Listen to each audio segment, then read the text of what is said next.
let's continue our study of enforcing the contract by revisiting our pseudo array list. In order to make sure that our data has integrity, that is, that it's correct, we need to make sure that the data stored in every single object is correct. Now, there are several strategies for this. The most important one is access modification. That is, control when methods and data can be used. We also need to check that all instance data is correct at the end of every method and make sure that we maintain the critical properties of the class.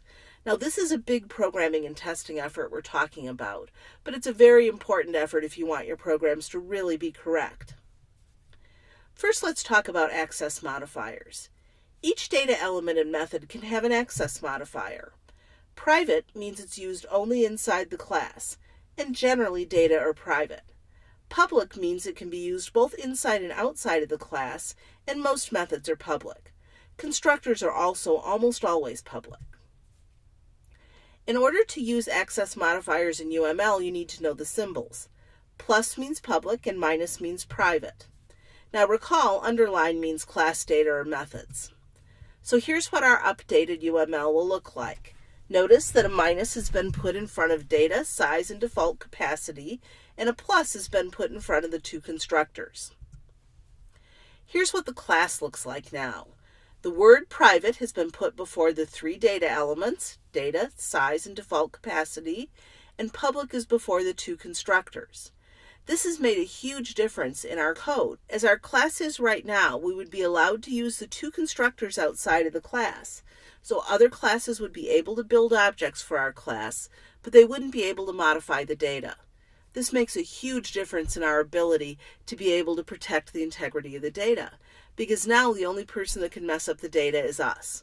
Of course, I guess that's bad enough. Now, is this sufficient? Well, keeping data private does prevent other classes from mangling the data, but it really doesn't ensure that the data is correct, and it doesn't maintain the critical class properties. So the only way we can do these last two things is for the programmer to take personal responsibility for enforcing this contract. Now, great programmers automate this, and if you're interested in that, you're going to love CS 2603, Applied Logic for Hardware and Software. We teach that, and by the way, the only prerequisite is this class, so you could even take that next semester if you wanted to. The method that we're going to use as an example is going to be the remove method. Now, in the ArrayList API, there are two versions, one that takes an index and one that takes a string. We're going to do the second version because it's a little bit more interesting. A couple of things we want to think about before we get started is what should happen if an item isn't in the list. Well, what the API says in this case is that the list should not be modified. And what happens if an item is in the list more than once? Well, if it's in the list more than once, the first one is supposed to be removed and not the others. So that gives us some guidance on how we want our method to work too. So if we're going to update our UML now, we want to add the remove method. Notice I've put it at the bottom here. Because it's a method, it's public, as most methods are. That's what that little plus is for. Let's take a look at what happens if we go to remove G. Well, first we're going to look at A and say, are you G? Well, it's not. Then we'll look at C and say, are you G? Well, it's not. Then we find our first G. Now, once we found that value, things change. The next thing we need to do is to move D over to cover up the spot where G was, and then we move F over into its position. So we can see there's sort of a two-phase thing going on.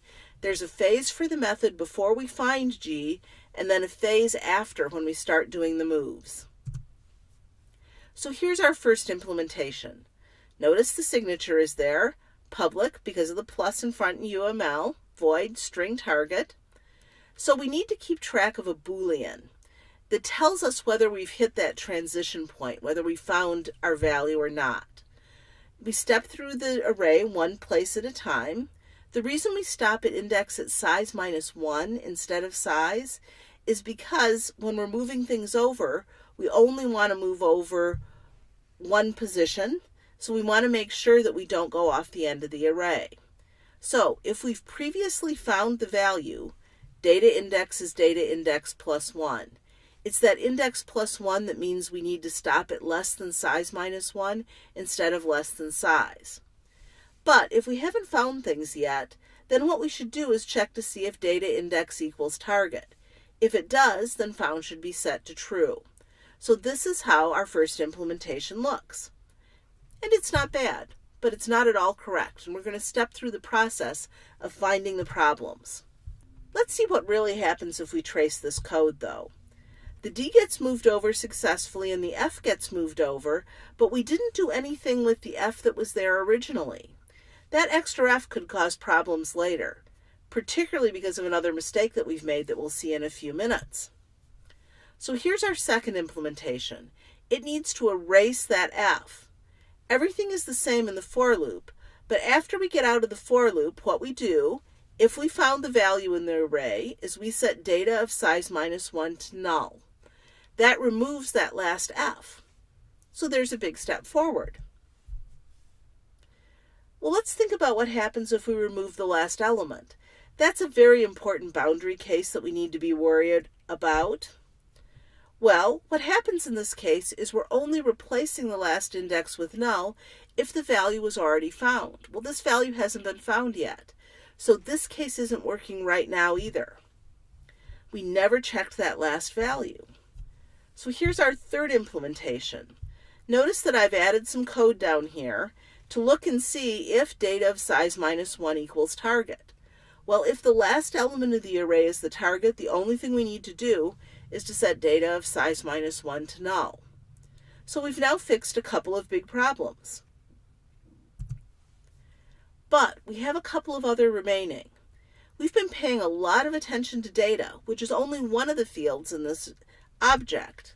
We haven't paid any attention to size. So going back after you're finished and thinking about every single data element and making sure that they're in a consistent state will catch a lot of mistakes like the one that we're about to catch. Size never got modified, and this is a very serious error, particularly now that we've removed that last F and put in a null. What that means if we haven't changed size is that other programs are going to hit that null, which means they'll produce null pointer exceptions. Horrible stuff. So here's our fourth implementation. Now, after we set that last element in data size minus 1 to null, we have to decrement size, decrease it by 1. Notice that I did not automatically decrement size in all of the cases because that wouldn't be correct if we didn't find the element. So our code is getting longer and longer and more complicated as we find all these little problems. Now, let's talk through these critical string ArrayList properties. Do we have homogeneity still? Well, because we have an array of strings, we know we couldn't have put anything else in, so this has to be homogeneous at this time. Random access? Well, that came from the array implementation, so that also needs to be there still. No gaps. This is a little trickier one to enforce. This is really the only one that could have been changed by this method. Well, if you think about our implementation carefully, you'll see that the only index that was set to null was the last one. So we couldn't have left any gaps in our array. So we know we have that property too. So let's talk about some strategies for success when implementing classes. First, work on one operation at a time and test it thoroughly. Test the boundary cases and do it right at the start. Don't wait till later, because once you have 5 or 6 methods, it's much harder to tell which one is causing the trouble. Usually I write the add method first, and usually I write toString second. The reason is until you can add things in and until you can see what's in the array, it's really hard to know what's there. In fact, it's impossible. The other thing is checking every instance data element at the end of every method.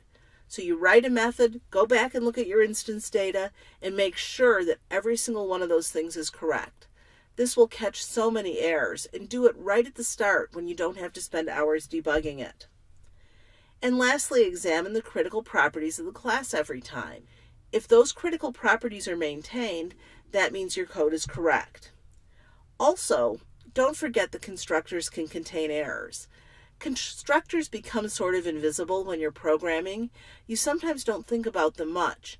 And because when you make errors in constructors, they sort of infect every part of the program because the data was never created correctly or wasn't initialized correctly, it's really hard to remember that those can have errors too. Some of the problems that students have the most trouble debugging come from mistakes in constructors. So keep programming.